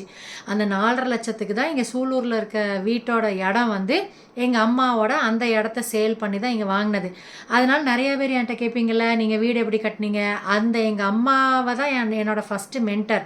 அதனால நான் அவங்க என்னெல்லாம் பண்ணாங்களோ அவங்கள தான் ஒரு மென்டராக நினச்சி எனக்கு காசு நான் சேர்த்து வச்சு நான் பொள்ளாச்சியில் இடம் கல்யாணம் பண்ணதுக்கப்புறம் நான் பொள்ளாச்சியில் இடம் வாங்கினதுக்கு எங்கள் அம்மாவை பார்த்து தான் நான் அதை வாங்கினேன். அது வாங்கினனால தான் 32 ஏஜில் நான் வீடு கட்டி செட்டில் ஆக முடிஞ்சிச்சு. ஆனால் நான் 9த்லேயே வந்து எனக்கு 9த்லேருந்தே ஒரு கோலு, நம்ம வந்து எப்போ சம்பாதிக்கிறோமோ ஒரு வீடு கட்டணும், 1 சென்ட்டோ 2 சென்ட்டோ எவ்வளோ இடத்துல வீடு கட்டுறோமோ, ஆனால் ஹால்லேருந்து படி போகணும், ஒரு ரூம் வந்து மேலே இருக்கணும். அது என்னமோ ஆஃபீஸர்ஸோட வீடெல்லாம் பார்த்து பார்த்து எங்கள் அப்பாவோட பெரிய ஆஃபீஸரோட வீடெல்லாம் பார்த்து அந்த மாதிரி இதாகிடுச்சா அப்படின்னெல்லாம் தெரியல. நான் பியூட்டிஷியனான கதையெல்லாம் சொல்லுவேன்ல, அப்போ சொல்கிறேன். அந்த ஆஃபீஸர்ஸ் வீட்டுக்கு அப்போ தான் போயிருக்கேன் மேக்கப் பண்ணுறதுக்கு, சும்மா கெஸ்ட் மேக்கப் பண்ணுறதுக்கு. அப்போ தான் அதை பார்த்து அட்மையர் பண்ணிவிட்டு நம்மளுக்கும் இந்த மாதிரி ஒரு படி வச்ச வீடு கட்டணும் அப்படின்ட்டு நான் 9த்லேருந்தே ஒரு கோல் மனசில் இருந்துகிட்டே இருந்துச்சு, பக்கெட் லிஸ்ட்டில் இருந்துகிட்டே இருந்துச்சு. அதனால தான் என்னோடது வீடு வந்து 3 சென்ட்டில் தான் இருக்குது. ஆனால் நான் வந்து படி வச்சு பிருத்திவிக்கு தான் அங்கே வந்து 200 ஸ்கொயர் ஃபீட்டில் அவனுக்கு மேலே ரூமும் பாத் டப்பு, அப்புறம் normal tap, normal shower, western toilet எல்லாம் அவனுக்கு வந்து அவன் பொண்டாட்டிக்கெல்லாம் ஃப்யூச்சரில் யூஸ்ஃபுல்லாக இருக்கட்டும் அப்படின்னு சொல்லியே நான் வீடு கட்டினேன். போபாலில் இவ்வளோ தான் மெமரிஸு. வேறு ஏதாச்சும் ஞாபகம் வந்துச்சுன்னா வேணால் சொல்கிறேன் வரவங்களே. அப்புறம் என்ன ஆச்சுன்னா, இப்போ தான் மெயின் பிக்சரே ஸ்டார்ட் ஆக போகுது, மெயின் லவ் ஸ்டோரி ஸ்டார்ட் ஆக போகுது. என்ன ஆச்சுன்னா, நாங்கள் வந்து 10th எக்ஸாம் எழுதிட்டு நாங்கள் ஊருக்கு வந்திருந்தோம். எங்கே திருப்பூர் வந்திருந்தோம். அந்த 4வது மாமா சொன்னேன்ல, அவங்க வந்து செட்டிபாளையம்னு நினைக்கிறேன் அந்த ஊர் பேர். யாராவது திருப்பூர்காரங்க இருந்தீங்கன்னா சொல்லுங்கள். எனக்கு ஞாபகம் இருக்கிற வரைக்கும் செட்டிபாளையம் தான். போஸ்டல் காலனியில் இருந்தாங்க, வீடு கட்டினது செட்டிபாளையத்தில், கொஞ்சம் டிஸ்டன்ஸு. அப்புறம் அங்கே வந்து கிரகப்பிரவேசம் வச்சுருந்தாங்க, வீட்டோட கிரகப்பிரவேசம் 10th லீவில். அப்போ நான் 10th லீவில் அம்மா அப்பா எல்லோரும் நாங்கள் லீவுக்கு வருவோம்ல, மே மாதம் ஆர்மியில் ஸ்கூல்லையும் லீவ் விடுவாங்க. ஆர்மியில் எங்கள் அப்பா சிஎல் போட்டு 1.5 மாதம் லீவுக்கு வருவோம். 45 நாள் 50 நாள் வரும்ல சம்மர் ஹாலிடேஸ், அப்போ வருவோம். அப்போ வந்திருக்கோம், லீவுக்கு வந்திருக்கோம். லீவுக்கு வந்தோடனே இவங்க கிரகப்பிரவேசம்னு சொன்னோன்னே நான் தான் முதல்ல சொன்னேன்ல 1.5 மாதம் லீவு அப்படின்னா, கரெக்டு பாதி வந்து எங்கள் அம்மாவோட அக்கா தம்பி இவங்க வீட்டில் ஸ்பெண்ட் பண்ணுவோம், பாதி நாள் சொக்கம்பட்டியில் எங்கள் ஆச்சி கூட ஸ்பெண்ட் பண்ணுவோம். இதுதான் எங்கள் அம்மா அப்பா போட்டுக்கிட்ட ரூல்ஸு அவங்களுக்கு. அதனால நாங்கள் வந்து இவங்க கிரகப்பிரவேசத்துக்கு போயிருந்தோம் அந்த லீவில். அப்போ என்னாச்சு, கிரகப்பிரவேசத்தில் தான் என்னோடய கசினை எல்லா இதுலேயும் பார்ப்பேன். என்னோடய பியூபர்ட்டிலையும் தட்டெல்லாம் எடுத்துகிட்டு வரும்போது ஐயா ஃபங்கு இப்படி பண்ணிட்டு வந்துட்டு இருந்திருப்பார். என்னோடய வீடியோவில் ஆனந்திகிட்ட காமிச்சேன் எக்ஸை. அப்போ தெரியும், மீட் பண்ணிட்டு தான் இருப்போம், விளாடுவோம். சின்னதுலேருந்து மரத்தில் கட்டி பிடிச்செல்லாம் விளாண்டுருப்போம். கட்டி பிடிச்சினா அந்த கட்டி பிடிச்சில தொட்டு விளாண்டுருப்போம், மரத்துக்கு பின்னாடி ஒளிஞ்சு விளாடுவோம். அந்த மாதிரிலாம் சின்னதுலேருந்து விளாண்டுருக்கோம் போஸ்டல் காலனியில் லீவுக்கு வரும்போது. அப்புறம் போபால்லேருந்து அந்த லீவுக்கு போயிருக்கும் போது இவங்களுக்கு கிரகப்பிரவேசம் அப்போ போனோம். அப்போ நான் பியூபரிட்டி அட்டன் பண்ணி கொஞ்சம் பொம்பளை மாதிரி ஆயிட்டேன்ல, மெச்சூர் ஆகிட்டேன்ல. அப்போ நல்லா சுடிதார்லாம் போட்டு ஏதோ ஒரு பூனம் சுடிதார், அப்போ தான் வந்து ஃப்ராக் மாடல் லென்த்தியாக அந்த இது மாதிரி வந்துருக்கு, குர்த்தி மாதிரி இல்லாமல் ஃப்ராக் மாடல் வந்திருக்கு. அப்போ எங்கள் அம்மா வருஷத்துக்கு ஒரு ட்ரெஸ் தான் எடுத்து கொடுப்பாங்க. பர்த்டேக்கு வேணுமா தீபாவளிக்கு வேணுமா வாங்கிக்கோ, மற்றதெல்லாம் பழைய ட்ரெஸ்ஸு, அக்காங்களோட பாவாடை சட்டை அவங்க ஏதாச்சும் 2 தடவை 3 தடவை போட்டு கொடுத்தாங்கன்னா பெரியம்மா பிள்ளைங்க 2 சைடில் இருக்க பெரியம்மா பிள்ளைங்களும் கொடுப்பாங்க. கம்மல்லாம் எங்கள் அக்காங்க தான் கொடுப்பாங்க. அதெல்லாம் தான் போடுவேன். எங்கள் அப்பா அம்மா அவ்வளோக்கா வாங்கி கொடுக்க மாட்டாங்க கம்மல்லாம். இதுதான் என்னோடய ஃப்யூச்சர் பியூட்டிஷியனாக நான் வந்து மேக்கப் திங்ஸ்னால் எனக்கு கம்மல் இந்த மாதிரி கிளிப்ஸ் எல்லாம் இருக்கும். அதை வந்து நான் இதில் எடுத்துகிட்டு போவேன். ஒரு சின்ன டப்பாவில் வந்து ஊருக்கு வரும்போது எடுத்துகிட்டு வரணும் அப்படின்னு சொல்லிட்டு வச்சா எங்கள் அப்பா என்ன பண்ணுவார், திருப்பி அதை எடுத்து பெட் ஹோல்டரில் ஒளிச்சு வைப்பேன். இந்தாங்க வைங்கன்னா வைக்க மாட்டார். இதெல்லாம் மேக்கப் திங்ஸ் அப்படின்ட்டு வைக்க விட மாட்டார். என்னை வந்து பியூட்டிஷியன் ஆக்காமல் எங்கள் அப்பா வந்து கூப்பிட்டு வரணும்னு நினச்சாரு. ஆனால் தலைவிதி விடல. பெட் ஹோல்டரில் வைப்பேன், எங்கள் அப்பா தூக்கி ஒளிச்சு வச்சிருவார். அப்புறம் நான் கண்டுபிடிச்சி திருப்பி அதை பெட் ஹோல்டர்லேயே சொருகிடுவேன். அப்புறம் ட்ரெயினில் வந்து பெட் ஹோல்டர் பிரித்து நானும் என் தம்பி யாராச்சும் ஒருத்தர் படுப்போம்ல அதில், அப்போ அது டும்முன்னு உருண்டு வந்து உழுகும். அந்த முதல்ல டப்பா வரும், பாக்கு டப்பா, அதில் வைப்பேன். அப்புறம் எங்கள் அப்பா பாரு நான் தான் எடுத்து வச்சேன்ல, திருப்பி எடுத்து வச்சுட்டு வந்திருக்கியா அப்படின்னு கொஞ்சிட்டு ஒரு திட்டுவார். சும்மா செல்லமாக ஒரு திட்டுவார். ஆமாம் அப்படின்னு மட்டும் சொல்லிவிட்டு அப்படியே விட்டுருவேன். அப்போ திருப்பி வாங்க இந்த கதைக்கு. அப்புறம் ஃபஸ்ட்டு மீட்டிங், ஏஜ் அட்டன் பண்ணதுக்கப்புறம் ஃபஸ்ட்டு மீட்டிங் என்னோடய எக்ஸ் ஹஸ்பண்டை. அவர் பேர் வந்து பேர் டிவிசி போயிட்டுருக்கிறனால சொல்ல வேண்டான்னு பார்க்குறேன். ஆனால் என்னோடய பேர் ஸ்ரீதேவி தானே. சாமியாக பார்க்கும்போது ஸ்ரீதேவிக்கு எந்த சாமி துணை அப்படின்னு நீங்கள் காமெண்ட் செக்ஷனில் சொல்லுங்கள். எந்த சாமி வந்து ஹஸ்பண்டாக இருப்பாங்களோ, ஹஸ்பண்டும் ஒய்ஃபும் பேரில் கூட அவ்வளோ பொருத்தம். சரியா, ஒரு சாமியோட ஜோடி. நான் ஸ்ரீதேவி. அப்போ அவரோட பேர் என்னவாக இருக்கும்னு நீங்கள் கெஸ் பண்ணி நீங்கள் காமெண்ட் செக்ஷனில் போடுங்க. வரவங்களே உங்களுக்கு கொஞ்சம் வேலை கொடுக்கணும்ல. அப்போது பேர் பொருத்தம் பயங்கரமாக இருந்துச்சு. பியூபர்ட்டி அட்டன் பண்ணிவிட்டு அப்புறம் போனால் எனக்கு நிறைய மாமா பசங்க, அப்பா சைட்லேயும் மாமா பசங்க நிறையா இருக்காங்க, பிள்ளைங்க கம்மியாக இருக்காங்க, மாமா பசங்க சேம் ஏஜ், என்னோடய பெரியவங்க நிறையா பேர் இருக்காங்க, அப்பா சைடும் அம்மா சைடும் நிறையா கசின்ஸ் இருக்காங்க. ஒரே முறை பசங்க தான். அப்புறம் நிறைய பேர் சைட்டும் அடிப்பாங்க. அந்த பியூபர்ட்டிலாம் அட்டன் பண்ணதுக்கப்புறம் நிறையா பசங்க சைட்டும் அடிப்பாங்கள்ல. லவ் ப்ரப்போசல் பண்ணல யாருமே, ஆனால் அவங்க சைட் அடிப்பாங்கள்ல. நம்ம எக்ஸ் இருக்கார்ல, எக்ஸ் வந்து என்ன பண்ணார்னா, கையை அறுத்துக்கிட்டு அந்த இது இருக்கும்ல, குடிசை மாதிரி போட்டு வச்சுருப்பாங்கள்ல, வீடு கட்டும்போது குடிசை மாதிரி போட்டு மோட்டர் வைப்பாங்கள்ல, அப்புறம் அங்கே ஆள் தங்குவாங்கள்ல, அந்த குடிசையில் ஏதோ எடுத்துகிட்டு வர சொன்னாங்க. கிரகப்பிரவேசம் நடக்க ஏதோ எங்கள் அக்கா எடுத்துகிட்டு வர சொன்னாங்க. நான் போகிறேன், இவர் பின்னாடியே ஃபாலோ பண்ணிட்டு வந்து என்னை லவ் பண்ணுறியா அப்படின்ட்டு ப்ரப்போஸ் பண்ணுறாரு. நான் முழிக்கிறேன் என்னடா அப்படின்ட்டு. அப்புறம் கெரோசின் இருந்துச்சு, சொல்கிறியா, எஸ் சொல்கிறியா அப்படின்னு சொல்லிட்டு கெரோசின் எடுத்து குடிச்சிட்டு நான் வந்து நீ எஸ் சொல்லலைன்னா நான் இந்த மாதிரி ஏதாச்சும் குடித்து செத்துருவேன் அந்த மாதிரி சொன்னார். எனக்கு ஐயோயோ எங்கள் அம்மாட்ட சொன்னால் என்ன செருப்படி கொடுப்பாங்களே அப்படின்னு சொல்லிட்டு பக்குன்ட்டுருக்கு வந்துட்டேன்.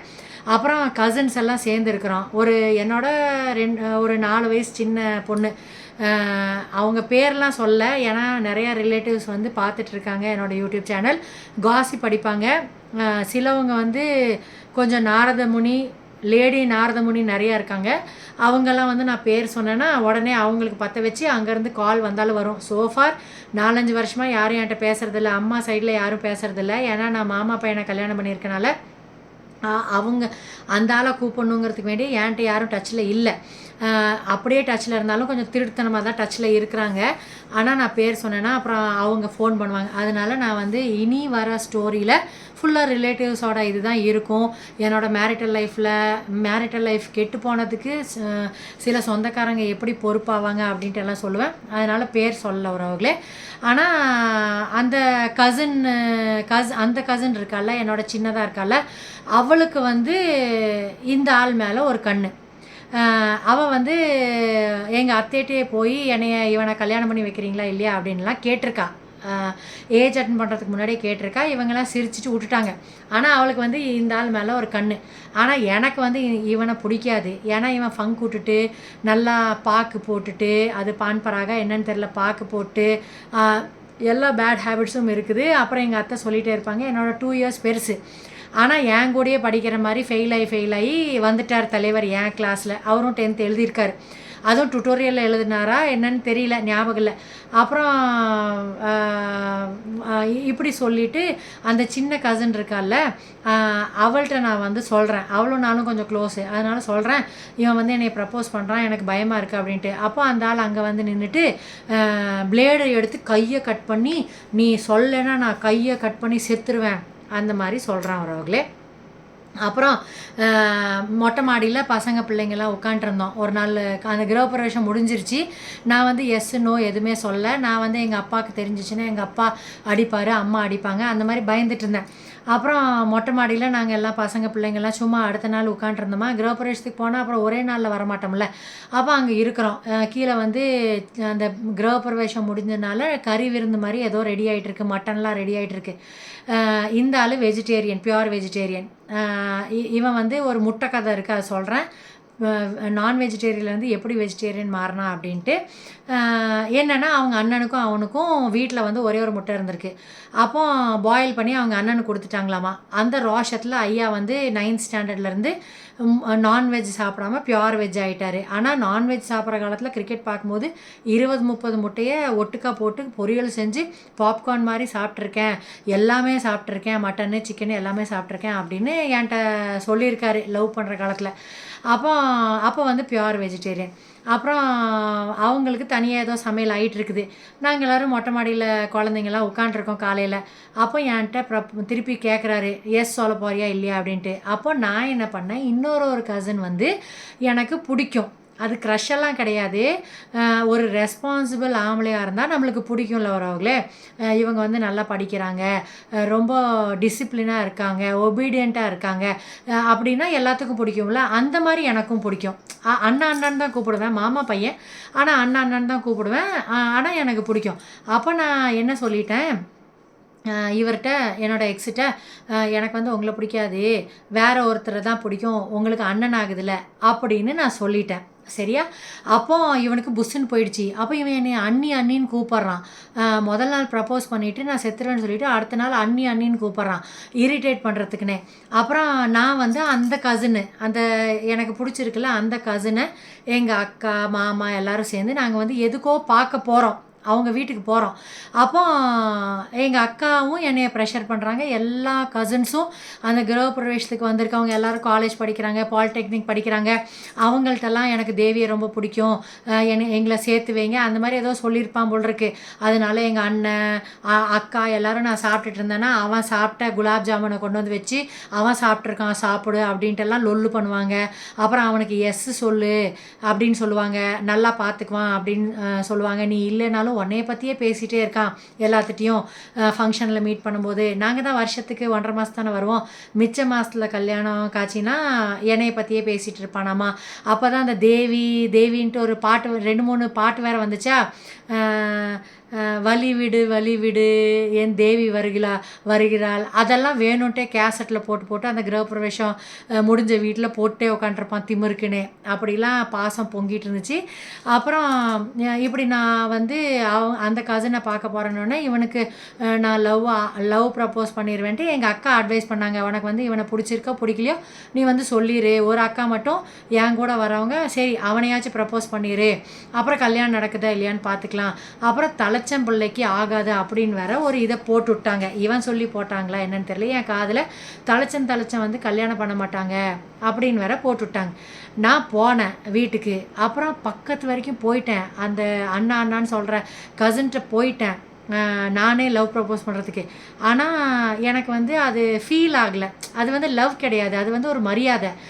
அது வந்து நம்மளுக்கு பிடிக்கும்ல, ஹீரோஸை எப்படி பிடிக்கும், அவங்க பண்ணுற ஆக்டிவிட்டி வச்சு எனக்கு பிடிச்சிருந்துச்சி. அப்போ எனக்கு வந்து அப்படி லவ் பண்ணுறேன், அண்ணா உங்களை லவ் பண்ணுறேன் அப்படிலாம் எனக்கு வந்து சொல்ல தோணலை. இல்லைனா அத்தான் லவ் பண்ணுறேன், மாமா அத்தான் அப்படிலாம் சொல்ல தோணலை.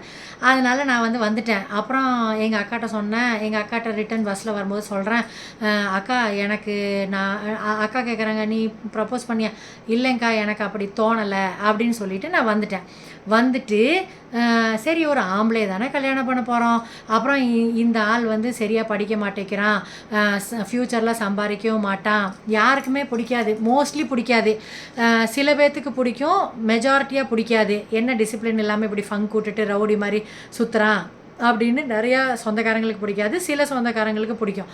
அப்போது நான் வந்துட்டேன். வந்தோடனே திருப்பி எங்கள் அக்கா சொல்லியிருப்பாங்க போல் இருக்கு, இல்லை அங்கெல்லாம் ஒன்றும் போய் சொல்ல அப்படின்னு. எங்கள் அண்ணா எல்லோரும் திருப்பி ஜாக்கி வைக்கிறாங்க, ஓகே சொல்லு ஊருக்கு கிளம்பிடுவேல, ஓகே சொல்லுன்ட்டு. சரி அப்படின்ட்டு நான் ஓகே.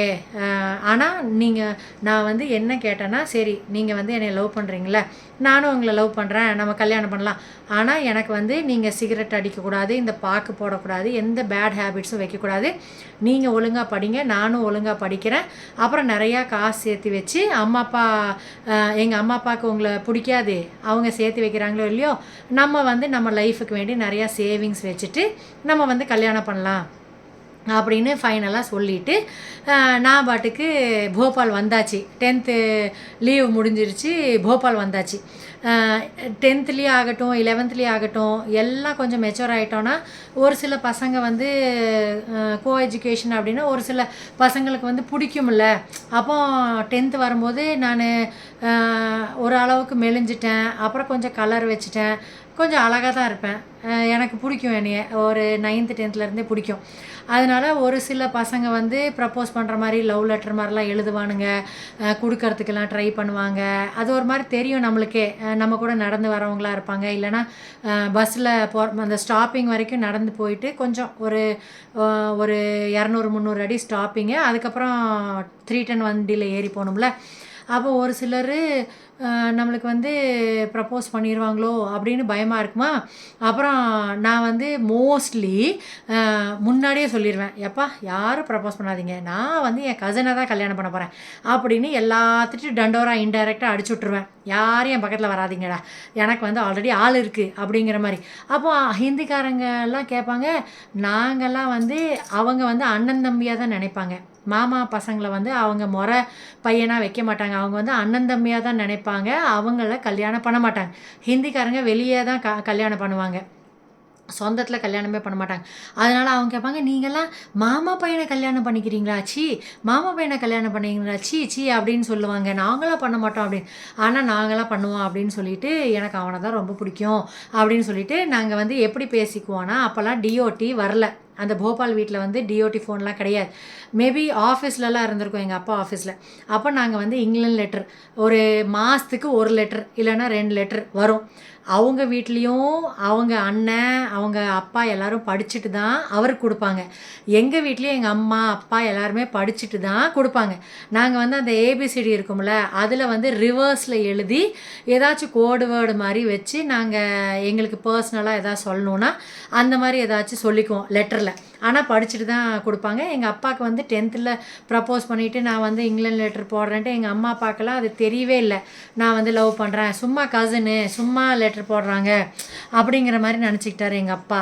ஆனால் எப்போ தெரிஞ்சிச்சுன்னா, நாங்கள் இங்கே சூலூர் வந்ததுக்கப்புறம் தான், அப்புறம் எல்லா சொந்தக்காரங்கெல்லாம் சொல்ல ஆரம்பிக்கும் போது தான் இவங்க 2 பேரும் விரும்புகிறாங்க அப்படின்னு சொல்லும் போது தான் 11th half 12th அப்படி தான் எங்கள் அம்மா அப்பாக்கே தெரிஞ்சிருக்கும். அது வரைக்கும் இங்கிலாந்து லெட்டர் மட்டும் வரும், நான் ரிப்ளை பண்ணிகிட்டு இருப்பேன். மாமான்னு தான் எழுதுவேன். அந்த லெட்டர்ஸ் எல்லாம் இன்னும் வச்சுருக்க வரவங்களே என்னைக்காச்சும் காமிக்கிற ஒரே ஃபன்னாக இருக்கும்.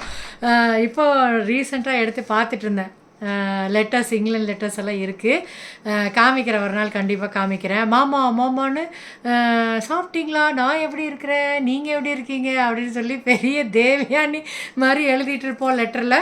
அப்புறம் போபாலோட மெமரிஸ் வந்து இவ்வளோ தான்.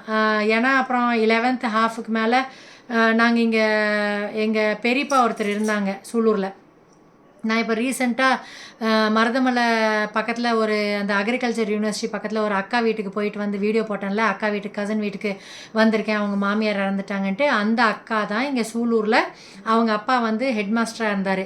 அவங்களுக்கு வந்து இங்கே ஒரு சின்ன குவார்ட்டர்ஸ் மாதிரி கொடுத்து வச்சுருந்தாங்க. அப்போ எங்கள் அப்பா அங்கே போபாலில் வந்து ரிட்டையர் ஆகுறாரு. எங்களை வந்து விட்டுட்டு 1 மாதமோ 3 மாதமோ ஏதோ ஹைதராபாத் மாதிரி ஏதோ ஒரு இடத்துக்கு வந்து ட்ரைனிங் மாதிரி போகணும். அதில் என்ன சொல்லி கொடுப்பாங்க மெயினாக, லாஸ்ட்டாக ட்ரைனிங், சொந்தக்காரங்களை நம்பக்கூடாது, காசெல்லாம் கொடுத்து ஏமாறக்கூடாது. இவருக்கு வந்ததே 3.5 லட்ச ரூபா. அப்போ 3.5 லட்ச ரூபா 30 லட்ச ரூபா மாதிரி வேல்யூ. 94 இவர் ரிட்டையர் ஆனாருன்னு நினைக்கிறேன். ஆமாம் 11th 94 ரிட்டையர் ஆனார். அப்போ அதெல்லாம் சொல்லி கொடுப்பாங்களாமா, அதுதான் ஃபைனலாக ஒரு ட்ரைனிங் மாதிரி. அது ஹைதராபாத் அங்கே போயிட்டு வருவாங்க. எல்லோரும் போயிட்டு வரவங்க நிறையா கிலோ கணக்கில் கிரேப்ஸ், அந்த க்ரீன் கிரேப்ஸ் வந்து அதிசயமாக இருக்கும். அப்போ இப்படி ட்ரைனிங் போனால் தான் வாங்கிட்டு வருவாங்க. அப்போது எங்கள் அப்பா வந்து கன்ஃபியூஷனில் இருக்கார். மதுரை திருநெல்வேலிலாம் ரொம்ப கத்தி குத்து, அருவாள் வெட்டு, ஜாதி வச்சு ரொம்ப பிரச்சனை போயிட்டுருக்கோம். அதனால எங்கள் அப்பாவுக்கு வந்து ஊரில் சொக்கம்பட்டியில் ஸ்டே பண்ண முடியாது. திருநெல்வேலி மதுரை இருந்தால் இந்த மாதிரி கொஞ்சம் கத்தி இந்த மாதிரி நிறையா இப்படி போயிட்டுருக்குது பிரச்சனை. அதனால நம்ம வேற எங்கேயாச்சும் செட்டில் ஆகலாம் அப்படின்னு சொல்லிட்டு எங்கள் பெரியப்பாட்ட கால் பண்ணி பேசியிருக்காரு போல் இருக்கு. அப்போ டிஓடி வந்துருச்சு. அப்புறம் கால் பண்ணி பேசியிருக்காரு. கால் பண்ணி பேசினோன்னே இவர் சொல்லியிருக்காரு, சூலூர் வந்து நல்ல ஏரியா, ஏன்னா உங்களுக்கு ஆர்மியும் இங்கே இருக்குது கோயம்புத்தூருக்குள்ளே ரெட்ஃபீல்ட்ஸில்.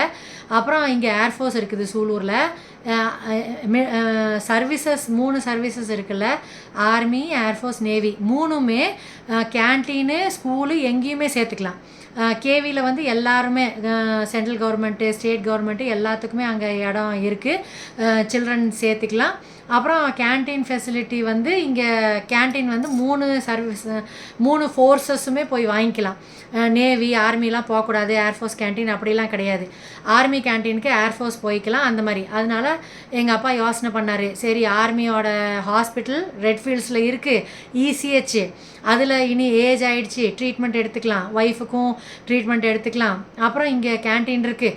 மெயினாக கேவி வந்து சூலூரில் இருக்குது, பிள்ளைங்களுக்கும் படிக்க தேவையில்லை, பீஸ்ஃபுல்லாக போய் படிப்பாங்க குழந்தைங்க அப்படின்ட்டு 11th half டிசம்பரில் தான் நாங்கள் வந்து போபால்லேருந்து, அப்போவே அந்த போபால் கேஸ் ட்ராஜடி வந்து நடந்துருச்சான்னு எனக்கு ஞாபகம் இல்லை வந்ததுக்கப்புறம் நடந்துச்சான்னு தெரியல. ஆனால் நாங்கள் 94ல் எங்கள் பெரியப்பா தான் வீடு பார்த்து வைக்கிறாரு. வாடகைக்கு வீடு பார்த்துருங்க, ரிட்டையர் ஆகிறேன், குழந்தைங்கள விட்டுட்டு நான் 3 மாதமோ ஏதோ போயிட்டு திருப்பி வந்துடுவேன் அப்படின்னு சொல்கிறாரு. எங்கள் பெரியப்பா வந்து ஒரு ஓட்டு வீடு பார்த்து வச்சுருக்காரு, அவங்க வீட்டுக்கு பக்கத்துலேயே பார்த்து வச்சுருக்காரு, அப்போ தான் ஹெல்ப்ஃபுல்லாக இருக்கும்ன்ட்டு. அப்புறம் இங்கே சூலூர் வந்துட்டு எங்கே பார்த்தாலும் குவார்ட்டர்ஸ் வந்து டபுள் பெட்ரூம் இல்லைனா சிங்கிள் பெட்ரூம் பெருசாக இருக்குமா குவார்ட்டர்ஸு. அப்படி பார்த்துட்டு இது என்னடா தீக்குச்சி மாதிரி இருக்குது, இந்த தீ பெட்டி மாதிரி இருக்குது வீடு, ஓட்டு வீடு, ஒரு சின்ன ஹால் கூட இல்லை, 8க்கு 4 தான். 8க்கு 4 ஒரு சின்னதாக டிவி 50 சைக்கிள் வைக்கிற மாதிரி ஒரு சின்னதாக ஸ்பேஸு. அதுக்கப்புறம் 10x10 பெட்ரூம் மாதிரி இருக்குது. அப்புறம் கிச்சன் இருக்குது, கிச்சனோட சேர்த்து டாய்லெட் கொடுத்துருக்காங்க, அதுவும் நார்மல் டாய்லெட்டு. என்னடா இப்படி வித்தியாசமாக இருக்குது, சின்னதாக ஜலதாரம் கொடுத்து வச்சுருக்காங்க, இது என்னடா பெட்டி மாதிரி இருக்குது வீடு அப்படின்னு எனக்கும் என் தம்பிக்கும் பிடிக்கவே இல்லை. எதுக்கடா இந்த மாதிரி ஒரு வீடு வாடகை கொடுத்துருக்காங்க, 300 rupees வருவாங்களே வாடகை ஓட்டு வீட்டுக்கு. அப்புறம் எங்களுக்கு பிடிக்கவே இல்லை, என்னப்பா இந்த மாதிரியா இருக்கணும், நம்ம வேறு வீடு பார்த்து போகலாம் அப்படின்னு சொல்லும்போது எங்கள் அப்பாவுக்கு என்னென்னா, அம்மா அப்பா 2 பேருமே ரொம்ப சிக்கனம். எங்கள் அம்மா எப்படி சிக்கனமோ அது மாதிரி எங்கள் அப்பாவும் சிக்கனம். ஆனால் அந்த சிக்கனத்தில் வந்து இவங்க பெருசாக டெவலப் ஆகலை. அந்த சிக்கனம் பண்ண காசு வந்து ஒரு ரிலேட்டிவ் வந்து சீட் நடத்துகிறாருன்ட்டு சீட்டுக்கு கொடுத்து, அப்புறம் ரொட்டேஷனுக்கு கொடுத்து, 2 ரிலேட்டிவுக்கு ரொட்டேஷனுக்கு சீட்டு கொடுத்து, இப்படி சீட்டு படிப்பாங்களே அந்த மாதிரி கொடுத்து ஏமாந்தது தான் மிச்சம். எனக்கு தெரிஞ்ச 3.5 லட்ச ரூபாவில் ஒரு 3 லட்ச ரூபா 3.5 லட்ச ரூபா அவுட்டு. எனக்கு தெரிஞ்ச வரைக்கும் சொந்தக்காரங்கள்ட்டையே கொடுத்து ஏமாந்தாச்சு எங்கள் அப்பா. வேறு ஒன்றும் பண்ண முடியாது. என்ன ஒனிடா டிவியை கொடுத்து சோனி மட்டும் மாற்றினாருன்னு நினைக்கிறேன். அது ஒன்று தான் பிரயோஜனமாக ரிட்டையர் ஆகிட்டு வந்து பண்ணார். அதனால் கொஞ்சம் ஃபினான்ஸும் டைட்டு. வரத்துக்கு முன்னாடி ஒன்றும் பிரச்சனை இல்லை, வந்ததுக்கப்புறம் தான் இந்த இன்சிடெண்ட் நடந்துச்சு.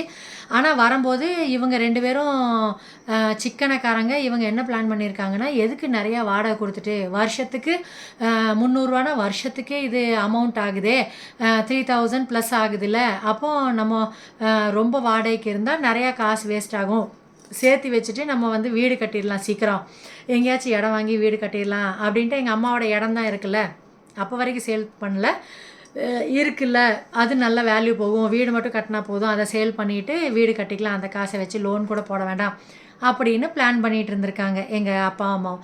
ஆனால் கடைசியில் சின்னதுலேருந்து ஒரு ஐஸ்கிரீம் தான் வாங்குவாங்க, குவாலிட்டி ஐஸ்கிரீமு. ட்ரெயினில் வரும்போது 1 வாங்கி நானும் தம்பியும் பாதி பாதி சாப்பிடுவோம். ட்ரெஸ்ஸு வருஷத்துக்கு ஒரு ட்ரெஸ் தான் 2 பேர்த்துக்குமே.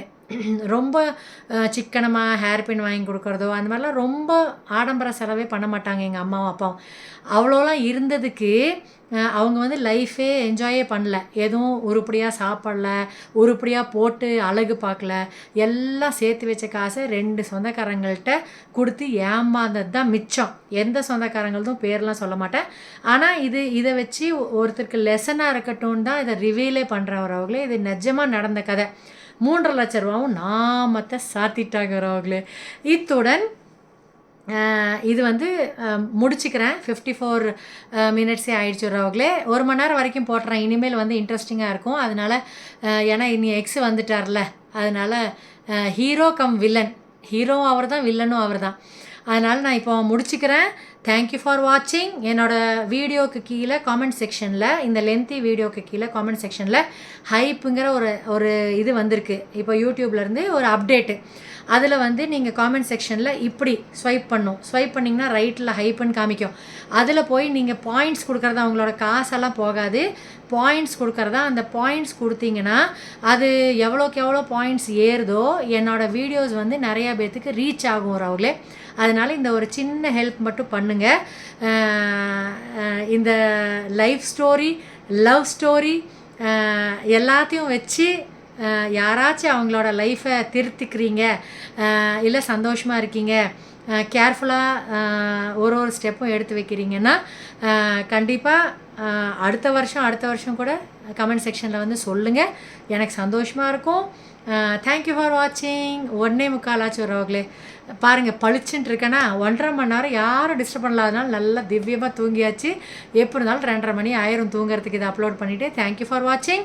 நான் வந்து தேங்க்ஸ் சொல்லணுன்னா லூலூப் அண்ட் ஃபேமிலிக்கு சொல்லணும், மதிமாக்கு சொல்லணும், அப்புறம் வனிதான்னு சொல்லி ஒரு சிஸ்டர் இருக்காங்க, அவங்களுக்கு தேங்க்யூ சொல்லணும், அப்புறம் டிடிவி அண்ணன்ட்டு ஒரு அண்ணன் இருந்தார் இவங்க, அப்புறம் மெயினாக ஆனந்திக்கு என்னோடய பேக் போனாக, நான் சிங்கிள் மதராக இருக்கும்போது என்னோடய பேக் போனாக இருந்ததுக்கு, என்னோடய ஹார்ட்ஷிப்பில் இவங்க எல்லாருமே இருந்தாங்க. லூலூப் வந்து இந்த ஸ்டோரி சொல்கிறதுக்கு முக்கியமான காரணம் லூலூப் ரிக்வெஸ்ட் பண்ணிகிட்டே இருந்தது தான்.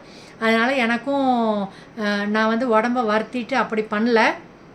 2:30 தூங்கினாலும் நாளைக்கு வந்து பூரி மட்டும் தான் கேட்டிருக்காரு. சாம்பார் இருக்குது, இவங்கெல்லாம் சாம்பார் வச்சு பூரி சாப்பிட்ற ஆள்.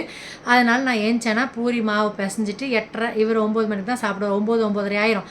அதனால் பூரி மாவு பிசைஞ்சிடலாம். நாளைக்கு ஏதாச்சும் டிஃப்ரெண்ட்டாக டிஃபன் செய்யணுன்னா கூட நான் வெயிட் பண்ணியிருப்பேன். சீக்கிரம் தூங்கணும், நாளைக்கு காலைல பார்த்துக்கலாம் லைஃப் ஸ்டோரி அப்படின்ட்டு. ஆனால் சிம்பிள் பிரேக்ஃபாஸ்ட் தான், அதனால தான் பண்ணுறேன். நான் உடம்ப வருத்திட்டுலாம் பண்ணல.